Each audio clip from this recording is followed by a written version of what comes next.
When most people think about Africa's economic future, they often picture resource-rich nations like Nigeria or South Africa.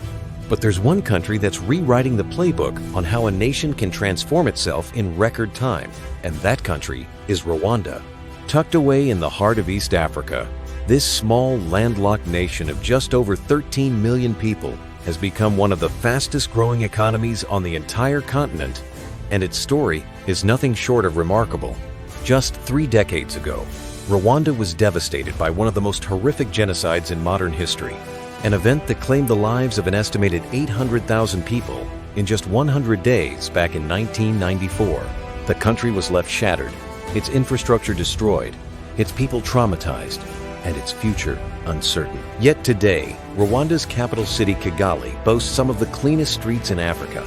Its economy has been growing at an average rate of around 7 to 8% annually for over 2 decades, and it's attracting billions of dollars in foreign investment from tech giants, manufacturing firms, and international development organizations. So how did Rwanda pull off this incredible turnaround?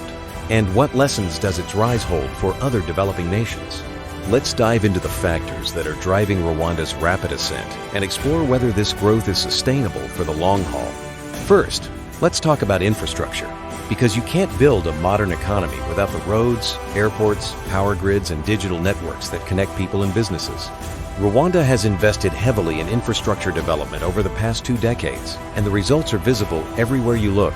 Kigali International Airport has been expanded and modernized to handle increasing numbers of tourists and business travelers, while a brand new international airport is currently under construction with Chinese investment, expected to handle up to 8 million passengers annually when completed. The country has also rolled out an impressive network of paved roads connecting major cities and rural areas, making it easier for farmers to get their goods to market and for businesses to transport products across the country. Beyond physical infrastructure, Rwanda has made a massive push into digital connectivity, with fiber optic cables now reaching all 30 districts and ambitious plans to provide 4G internet access to every corner of the nation. The government has also invested in renewable energy projects, particularly hydroelectric and solar power, aiming to achieve universal electricity access by 2024, a goal that seemed impossible just a decade ago. This focus on infrastructure isn't just about building things, it's about creating the conditions for businesses to thrive, for entrepreneurs to innovate, and for ordinary Rwandans to access opportunities that were previously out of reach. Now, let's look at foreign investment, because Rwanda has become a magnet for international capital in recent years. The country ranks highly on the World Bank's Ease of Doing Business Index, particularly for Africa, and has implemented business-friendly policies that make it relatively straightforward to start and operate a company. Major global brands like Volkswagen have set up assembly plants in Rwanda, taking advantage of the country's strategic location and its membership in the East African community, which gives companies access to a regional market of over 300 million people. The Rwandan government has also attracted significant investment in the technology sector, with companies like Zipline launching the world's first commercial drone delivery service for medical supplies, saving countless lives in rural areas by delivering blood and vaccines within minutes. Beyond manufacturing and tech, Rwanda has positioned itself as a hub for conferences, events, and regional headquarters, with the Kigali Convention Center hosting major international gatherings, including African Union summits and the Commonwealth Heads of Government meeting in 2022. The government has created special economic zones, offering tax incentives and streamlined regulations to attract export-oriented businesses. And these zones are now home to hundreds of companies producing everything from textiles to electronics. Foreign direct investment has been flowing in from China, the United States, Europe, and increasingly from other African nations, all betting that Rwanda's growth trajectory will continue. But here's the thing, foreign investment doesn't happen in a vacuum, and one of the major reasons investors feel confident putting their money into Rwanda is political stability. After the chaos and horror of the genocide, President Paul Kagame's government has maintained tight control over the country, creating an environment where crime is low, corruption is actively prosecuted, and long-term planning is possible. Kagame, who has led the country since 2000, has been credited with steering Rwanda's remarkable recovery, implementing ambitious development programs like Vision 2020 and its successor Vision 2050, which set clear targets for transforming Rwanda into a middle-income country. The streets of Kigali are famously clean. Plastic bags have been banned since 2008, And the entire country participates in a monthly community cleaning day called Umuganda, where citizens come together to clean neighborhoods and build community projects. While this stability and order has created a favorable business environment, it's important to note that Rwanda's political system has faced international criticism over restrictions on press freedom, limits on political opposition, and concerns about human rights. Kagame's government has been accused of silencing critics both domestically and abroad. And while many Rwandans credit him with bringing peace and prosperity, others argue that true democracy and freedom of expression remain constrained. The trade-off between stability and political freedoms is a complex issue that continues to generate debate among observers of Rwanda's development model. Technology has become another major driver of Rwanda's economic transformation, with the country earning the nickname the Singapore of Africa for its tech ambitions. The government has made massive investments in STEM education, building innovation hubs like the Kigali Innovation City, which is designed to become a regional technology hub attracting startups, research institutions, and international tech companies.